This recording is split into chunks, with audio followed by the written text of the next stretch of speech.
Not a bad way to find a train. You spot one, kick her over. Give it a few squirts. Might kill somebody.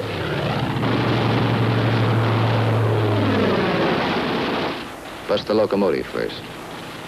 Train can't move now. Let's see what's in those boxcars. 12 of you. You'll all crisscross in. Everybody takes a few passes.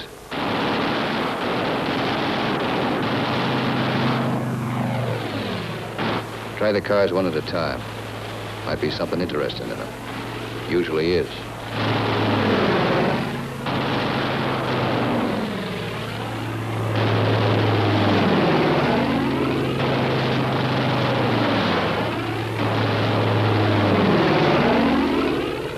Got it burning nicely now. Take another pass, for luck.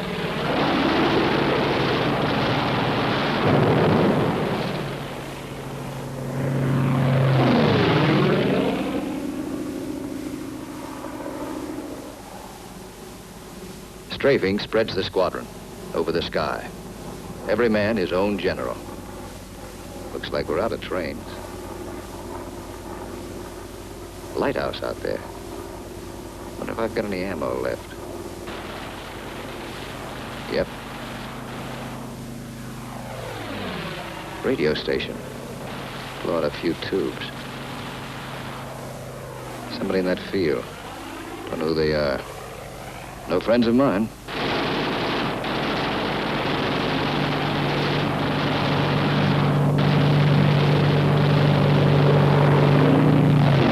Cherry vehicles parked in that farmyard. More in back. Must be a headquarters. Houses around here look kind of suspicious. Might be something in them. Nothing in that one. Nothing in that one.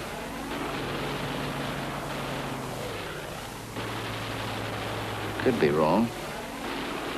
Nothing in that one. Uh-oh. What do you know? By any definition, the P-47 was a pilot's aircraft. Its maneuverability, speed and carrying power made it a legend of the US Army Air Force in the Second World War. So too was the P-51 Mustang. This aircraft, the first fighter produced by the North American Aviation Company, was actually the result of the company being asked to manufacture P-40s, Curtiss Hawks, under license. North American considered they could design and build a better plane.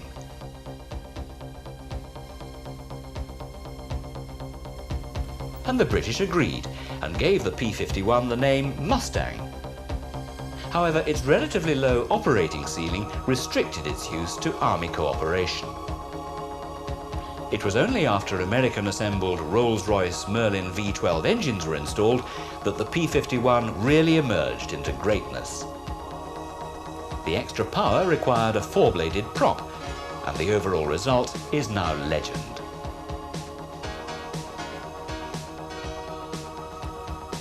The later models had almost complete pilot protection, with armour plate front and rear providing cones of safety.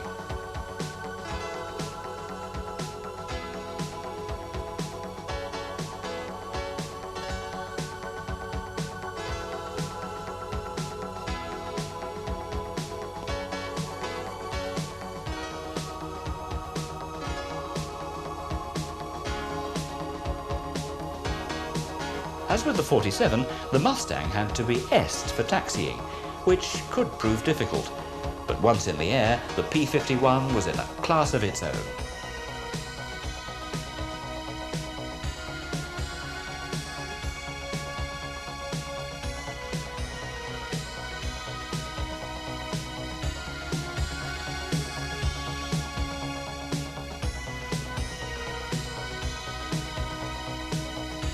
It was to prove this uniqueness on long-range fighter escort duty in the Pacific. Towards the war's end, US superfortresses operating from Pacific bases bombed Japan. But as with the early German raids, there were losses to enemy fighters.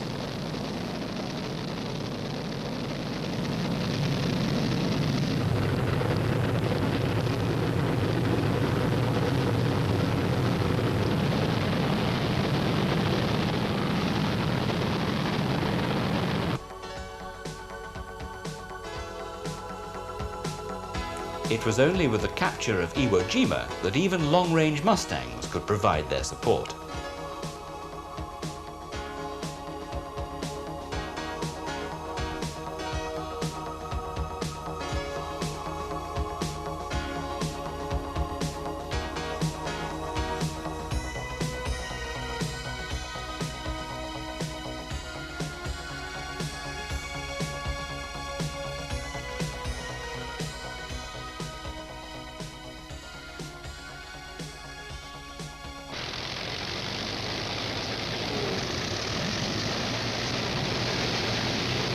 Seven hours on one engine, extra belly tanks, extra nerve and stamina in the cockpit.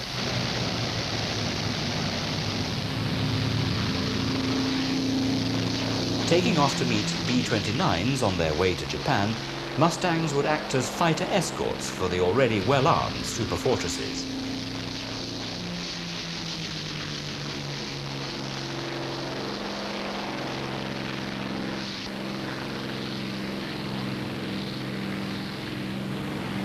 After a rendezvous at Kita, the P-51s head for assembly point, led by B-29s designated as navigator ships.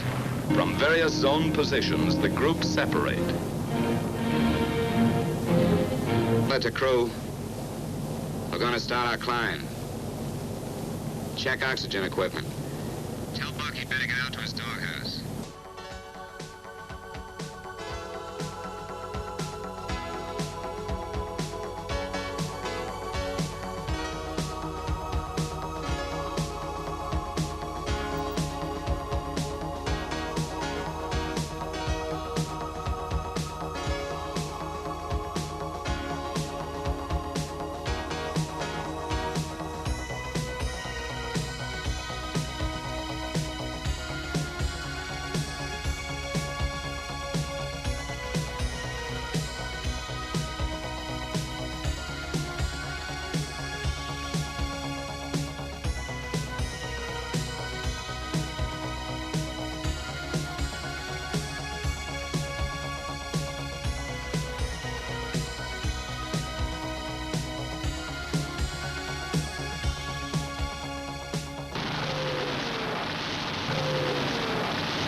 With the first call on the intercom, our Mustangs peel off and go to work again.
When the bombers had done their job, the P-51s were free to strafe and raid ground targets at will. In this twin role, the Mustang proved a superb design.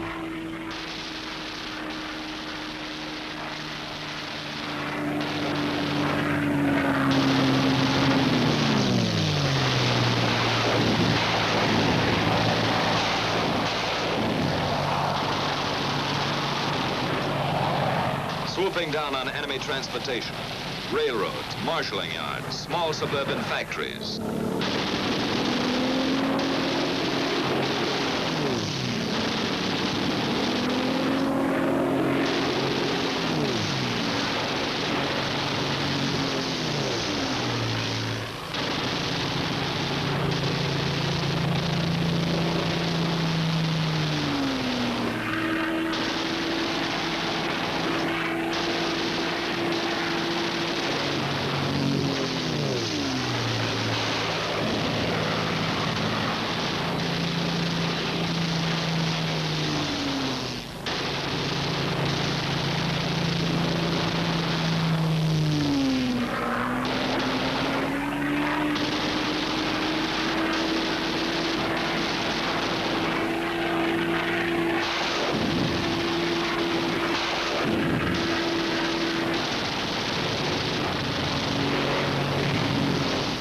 Airfields.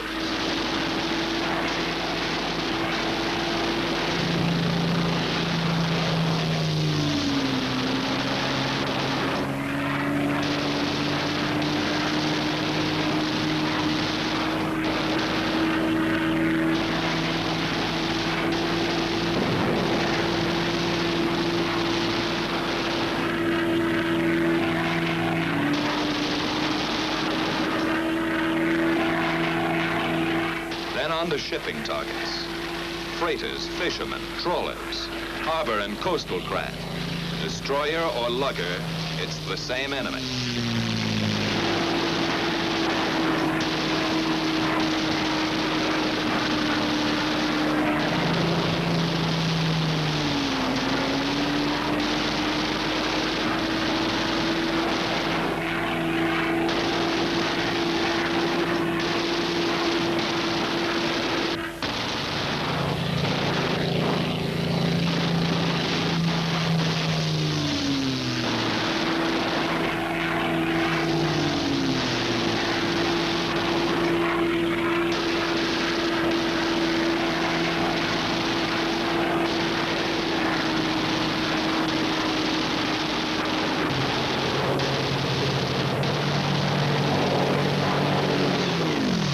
After strafing, our fighters climbed back to rally point and the waiting B-29 navigator planes.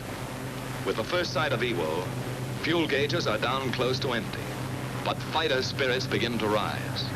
They wind up and finish with a kick, coming past Suribachi at whiplash speed, and zoom into their victory rolls. Once over for each Jap kill.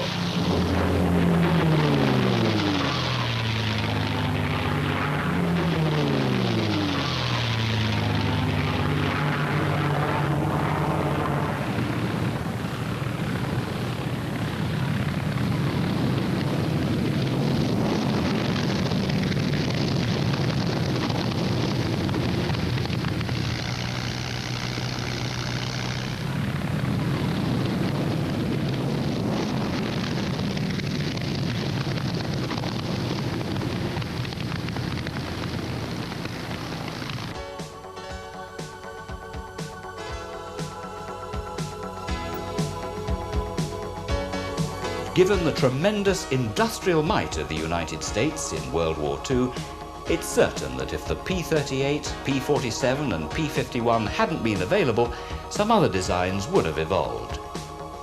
Yet for their time, the Fighters 3 were not only immensely suitable for the tasks they were given, but the designs that were originally selected even before the US entered into that conflict still prove themselves by being airworthy today.